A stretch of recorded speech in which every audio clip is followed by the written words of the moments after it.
जैसे कि पहला क्वेश्चन देख पा रहे हैं, a child is born has been penned by. A child is born, उसको पेंड किया गया है किसके द्वारा? तो इसको ट्रिक के द्वारा बताए थे। जो बोर्न, बोर्न मतलब जन्म लेना, तो जन्म, जन्म ऐसे कुछ आएगा। तो ऑप्शन नंबर बी में आ रहा है जर्म, यानी कि जर्मेन ग्रियर। नेक्स्ट क्वेश्चन की ओर बढ़ते हैं।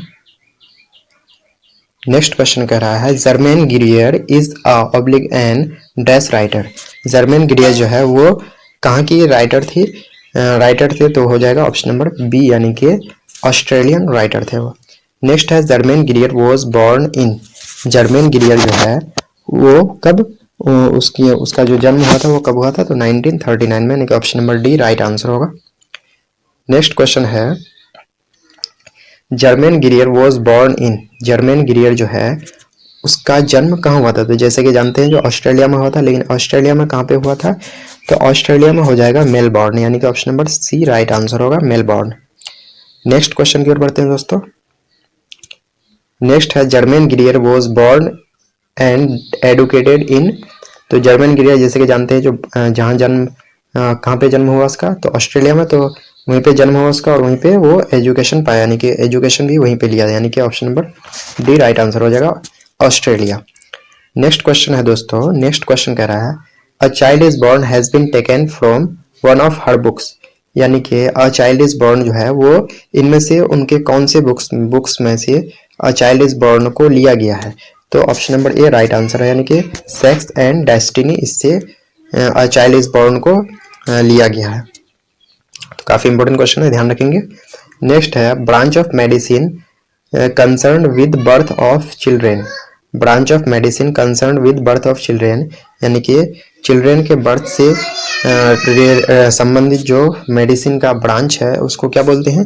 उसको बोलते हैं ऑब्स्टेट्रिक्स, यानी कि प्रसूति विज्ञान बोलते हैं हिंदी में उसको, इंग्लिश में बोलते हैं ऑब्स्टेट्रिक्स। चलिए नेक्स्ट क्वेश्चन की ओर बढ़ते हैं। नेक्स्ट है, in Bangladesh dash is a kind of fairy tales.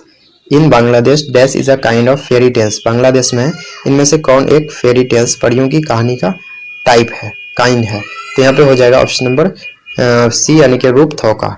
Next question है दोस्तों, रूप थोका इज टोल्ड बाय। तो जैसे कि एक फेरी टेल परियों की कहानी है, तो ये किसके द्वारा कहा गया? तो मदर के द्वारा।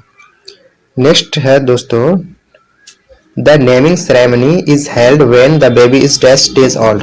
नेमिंग सेरेमनी जो है वो नाम रखने का जो सेरेमनी होता है वो कब रखा जाता है? जब बच्चा 7 दिन का हो जाता है, यानी कि option number B right answer होगा, यानी कि जब बच्चा 7 दिन का होता है तब नेमिंग सेरेमनी रखा जाता है। नेक्स्ट है, a pregnant women has to observe various dash. एक प्रेग्नेंट वुमेन को बहुत सारे रीति रिवाज को फॉलो करना पड़ता है, यानी कि बहुत सारे रीति रिवाज को का पालन करना पड़ता है, यानी कि ताबूज, रिचुअल्स, कस्टम्स, यानी all of the above right answer हो जाएगा ऑप्शन नंबर डी। नेक्स्ट है, a pregnant women in a dash society does not feel that she is alone.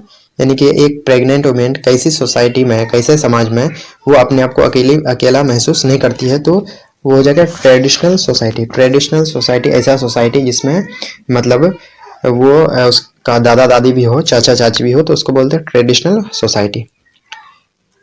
Next question है दोस्तों, in dash children under the age of 5 और 6 are looked after by the whole family. यानी कहाँ पे जो बच्चा 5 साल या फिर 6 साल का हो जाता है, 5 साल या 6 साल के होने तक वहाँ पे जिम्मेदारी रहती है उसको पालन पोषण करने का, उसकी देखभाल करने का पूरे फैमिली का। तो ये हो जाएगा ऑप्शन नंबर डी, यानी कि बांग्लादेश है। कहाँ पे हो जाएगा इसका राइट आंसर? बांग्लादेश में, यानी कि इसको किया जाता है। चलिए नेक्स्ट क्वेश्चन की ओर बढ़ते हैं। नेक्स्ट है, garlands of dash we are given to a new baby. Garlands of dash given where given to a new baby, यानी कि गार्लैंड्स मतलब होता है फूलों की हार। तो फूलों की हार दिया था किस चीज का? टर्मेरिक एंड गार्लिक का। तो आंसर हो जाएगा ऑप्शन नंबर सी, यानी कि बहुत ए एंड बी, यानी कि लहसुन का और अदरक का। चलिए नेक्स्ट क्वेश्चन की ओर बढ़ते हैं। नेक्स्ट है, dash women visits mother's house as a reward of pregnancy. कौन सी वीमेन, कहाँ की वीमेन जो है ना अपने माँ के घर जाती है प्रेगनेंसी के रिवॉर्ड में, जब वो प्रेग्नेंट हो जाती है तो अपने माँ के घर चली जाती है, तो सिलहटी वीमेन्स हो जाएगा, यानी कि सिलहटी राइट आंसर होगा। नेक्स्ट क्वेश्चन है the women visits her mother's house during pregnancy dash women, यानी कौन वीमेन प्रेगनेंसी के दौरान अपने माँ के घर जाती है, तो हो जाएगा ऑप्शन नंबर ए, यानी कि एन इंडियन। क्या हो जाएगा? An Indian. नेक्स्ट क्वेश्चन है Sylheti women and her child are given new dress on the dash day of the birth, Sylheti women और उसके बच्चे को न्यू ड्रेस दिया जाता है, कब दिया जाता है? जब बच्चा 7 दिन का होता है, यानी कि option number B right answer होगा। नेक्स्ट है act of making something stronger, यानी कि कोई चीज़ को मजबूत बनाने का जो एक्ट है, काम है, उसको वो कहा जाता है री इन्फोर्समेंट। ध्यान रखेंगे वन वर्ड सब्सटीट्यूशन में ये यूज होता है। नेक्स्ट है that dash visited an enormous modern hospital for Bantu patients in Africa south Africa, कौन जो है एक बहुत ही विशाल मॉडर्न हॉस्पिटल देखा साउथ अफ्रीका में जो बंटू पेशेंट्स के लिए था। तो बंटू वहाँ की प्रजाति है, तो वहाँ का जो है जनजाति है बंटू, तो उसके लिए साउथ अफ्रीका में बहुत ही एक बढ़िया हॉस्पिटल था, वो किसने देखा? तो शीला किडजिंगर, तो शीला किडजिंगर इसका राइट आंसर हो जाएगा। नेक्स्ट करा है in the dash the husband and wife enjoy more freedom and individuality, कहाँ पे जो है ना हस्बैंड और वाइफ ज़्यादा अपने आप को फ्रीडम महसूस करती है, यानी कि ज़्यादा आज़ाद महसूस करती है, तो यह जगह वेस्ट, यानी कि ऑप्शन नंबर